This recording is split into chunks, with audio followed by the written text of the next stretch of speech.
भक्ति करनी है तो भगत की तरह रहना पड़ेगा, बुराइयों से भी बचना होगा और एक बहुत ही साधु भाव में रहना पड़ेगा, किसी की आत्मा नहीं दुखाए।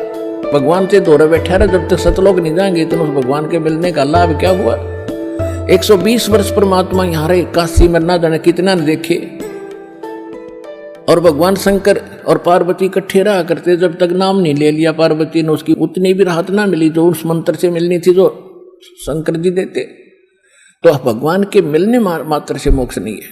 तो कहने का भाव यह है कि ध्रुव ने फिर राज्य किया, विवाह किया, और उसके जो मौसी का लड़का था उत्तम वो मारा गया था, उसकी पत्नी भी फिर उसी के साथ रही। उसके बाद प्रहलाद ने ब्याह किया, संतान हुई। बलि राजा जिसने 100 यज्ञ किए थे 100 मन की, जिससे वो इंद्र की गद्दी प्राप्त करना चाहते थे, जिस कारण से भगवान 52 रूप बना कर आए थे, वो बलि जो है प्रहलाद का पोता था और बैलोचन उसका पुत्र था प्रहलाद का। तो प्रहलाद ने ब्याह करवाया, ध्रुव ने ब्याह करवाए। तो यहां परमात्मा समझाना चाहते हैं कि डेरे डंडे खुश रहो। डेरा माने घर। कई ये कहते हैं कि गुरु जी ब्रह्मचारी हो और चेले गृहस्थी हो, वाह रे शेरो। अब भक्ति तो देखो दोनों ने करनी पड़ेगी, गुरु जी ने भी और चेले ने भी, और एक जैसा। और ठीक है, जो ब्रह्मचारी रहना बुरा नहीं, और केवल ये कहना कि ब्रह्मचारी ही गुरु हो सकता है, ये मूर्खता है। परमात्मा विधि विधान से मिलेगा, उसको कहते परमात्मा कहते हैं अगर तुम यही मानते हो कि बाल ब्रह्मचारी रहे और जंगलों में रहे और तभी भगवान मिलेगा, उसके लिए उदाहरण दे रहे हैं कि डेरे डंडे खुश रहो। ये खुश रे लहना मोक्ष, ये हिजड़े पार ना होते। अगर केवल ब्रह्मचारी रहने मात्र से ही तुम मानते हो मोक्ष हो जाएगा, तो इन खुसरों का नंबर तो अब तो पहले आना चाहिए था। और फिर कहते हैं द्रुपर लाद भी पार हो गए, तुम कहते हो तो फिर गृहस्थी में के दोष। अब परमात्मा का कहने का ये तात्पर्य नहीं है कि खुसरे मोक्ष नहीं पाएंगे, यानी मुक्ति मनुष्य जीवन हो, चाहे वो खुसरे हैं, ये भी तो मानव है, इनमें सब बुद्धि है और स्त्री है पुरुष है। इस विधि से मोक्ष प्राप्ति होगी मानव शरीर में। तो परमात्मा ने ये बताना चाहिए, जैसे परमात्मा कबीर जी ब्रह्मचारी थे, वो तो मालिक हैं, उनको तो ये वासनाएं निकट भी नहीं है, लेकिन एक गृहस्थी क्रम करके दिखाया उन्होंने। 2 बच्चे मुर्दे जिंदे करे थे किसी कारण से, किसी की शर्त पे, और 2 माता पिता थे।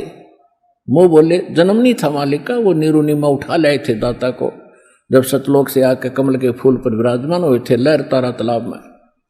तो ये परिवार था दाता का, और परिवार में रहे, परिवार गृहस्थी का वाला कर्म किया, सारा कपड़ा बुना करते थे और भगवान की भक्ति भी करते थे, परिवार का पोषण भी करते थे, भक्ति भी करते थे का मतलब हमें दिखाते थे कि भक्ति करनी पड़ेगी, और इतना भी गुजर मालिक दे दे तो भी पर्याप्त है।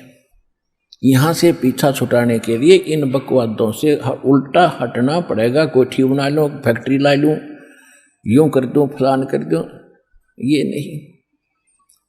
परमात्मा ने जो भक्ति करनी है तो भगत की तरह रहना पड़ेगा, बुराइयों से भी बचना होगा और एक बहुत ही साधु भाव में रहना पड़ेगा, किसी की आत्मा नहीं दुखावे। ठीक है, आपको धीरे धीरे सेट होने में टाइम लगेगा, जैसा भी जिसका व्यवसाय है अब वर्तमान में, उसमें एक साधुता लाओ।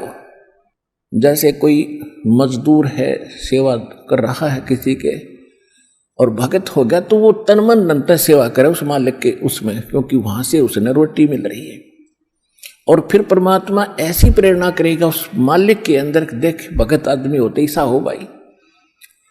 कोई चीज पड़ी रहो घर में, उसके लिए मिट्टी समझे, चाहे पैसा हो चाहे सोना हो, कुछ भी हो, अपनी मिली हुई 2 रोटी यानी 2 जो दिहाड़ी मिलती है उसमें संतोष सब्र करके देखा कितनी इज्जत बनेगी उसकी, और कितनी विनम्रता और उसके प्रति सद्भावना और उसका आदर बनेगा उस मालिक के हृदय में। इसी प्रकार अगर आप मालिक हैं, भगत हैं, आपके यहाँ कोई सेवादार सेवा करता है, उनको अपने बच्चों की तरह समझे, उनको भगवान के बच्चे समझे। वो बालक सेवा कर रहे हैं, भगवान के बच्चे हैं, उनको प्यार दे और उनके साथ कोई ऐसा गलत बर्ताव नहीं करे। और फिर कुछ दिनों में उनके दिल में ऐसी भावना होगी, परमात्मा दोनों तरफ रोल करता है, जब हम मालिक के अनुसार चलेंगे। फिर उन बच्चों में भी, उन सेवादारों में भी ऐसी भावना भर देगा भी हमारे जैसा नालायक नहीं, इसे ऐसे भले आदमी के घर में राम 19-21 कराएंगे, सेवा में मजदूरी में 21 काम कराया करेंगे वह। तो इस तरह कितना अच्छा माहौल बनेगा। और हम जैसे मालिक तो समझता है कि पैसे दो 100 रुपये और काम खींचूं 1000 का, और मजदूर क्या समझते हैं, रुपये लेवा 500 और काम करा 100 रुपया का। दोनों की नीयत खराब और दोनों दुखी, कर्म भी बिगड़े, टेंशन बनी रहे। तो इस प्रकार हमने अपने इस अंतःकरण के अंदर एक साधु भाव लाना पड़ेगा, और तब देखना आपका वातावरण कैसे बदलने लगेगा, कैसे बदलने लगेगा, पूछो मत। तो तब हम यहां भी सुखी होंगे। आपको चिंता नहीं रहेगी कि वहां सेवादार सेवा कर रहे हैं, वो अपने तन मन धन से सेवा करेंगे, भगवान से डर के। वो भगवान से डरने वाले हो जाएंगे, फिर बातें खत्म हो जाएगी। अब तो आग लगी पड़ी है, रिश्वत ले ले, यूं ले लूं, फलान करूं, जब करूंगा तेरा काम धर दे 500 रुपये, और उधर से 500 ले लिए, डॉक्टर के जाकर 1000 लग गए, वो 500 भी गए, 500 अपनी तनख्वाह में तो गए। अरे वो पाप कर्म जो कह दो धरे के धराए रहेंगे, फिर गधा बनकर पूरे करेगा जिससे रिश्वत ली है। तो इसी विघ्न में पैर दो मत, ये भगवान बताना चाहता।